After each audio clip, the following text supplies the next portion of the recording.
By मां Sharda records पीरो। संजय भैया जिंदाबाद जिंदाबाद जिंदाबाद, संजय भैया जिंदाबाद जिंदाबाद जिंदाबाद, संजय भैया जिंदाबाद जिंदाबाद जिंदाबाद, संजय भैया जिंदाबाद जिंदाबाद जिंदाबाद। कैसे विकास होई केकरा प्रयास होई सभे लोग है कहता। अरे चिंता मत कर भौजी, एके मुखिया बड़े हमनी के संजय भैया। कैसे विकास होई केकरा प्रयास होई सभे लोग है कहता। टूटल बनली हो गौआ के गली हो दिक्कत भइल रहता। अब दिक्कत ना होई। बाटे चाहे तानी मन नेता लागे के बाहो। विजयी के झंडा लहरावे के बहो फिरू, संजय भैया के जीतावे के बहो भौजी। विजयी के झंडा लहरावे के बहो फिरू, इनके के मुखिया बनावे के बहो चाची।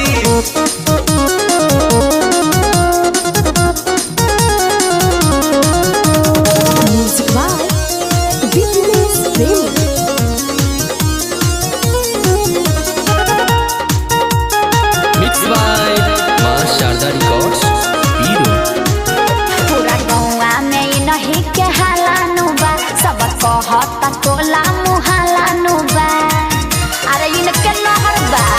सुनो ना बाबू बन पंचायत के हो, इनके पनाज बाटे हो। पूरा गौवा में नहीं के हाला नुबा, सब कहता टोला मुहल्ला नुबा। बिता कोइल देश चुनाव किसमें लागे के बाहो।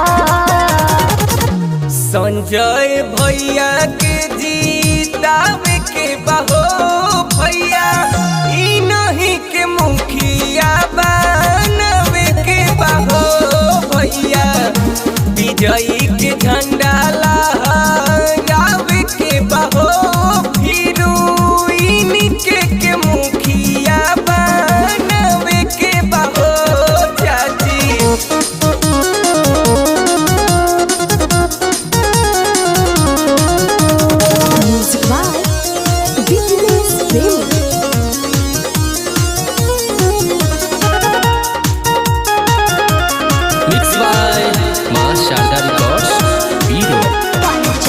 के जनता के राय बाटे हो, सब कहता है सलाह बाटे हो।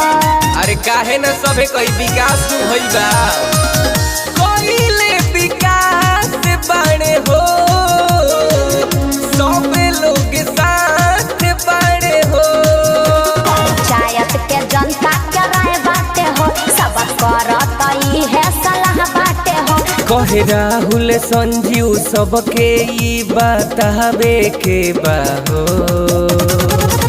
विजयी के झंडा लहरावे के बहो फिरू, संजय भैया के जीतावे के बहो भौजी।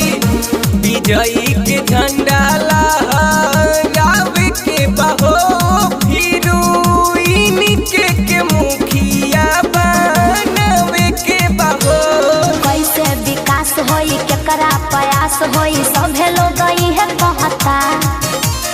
टूटल बनली हो गौआ के गली हो दिक्कत भइल रहता। अब दिक्कत ना होई। बाटे चाहे तानी मन नेता लागे के बाहो।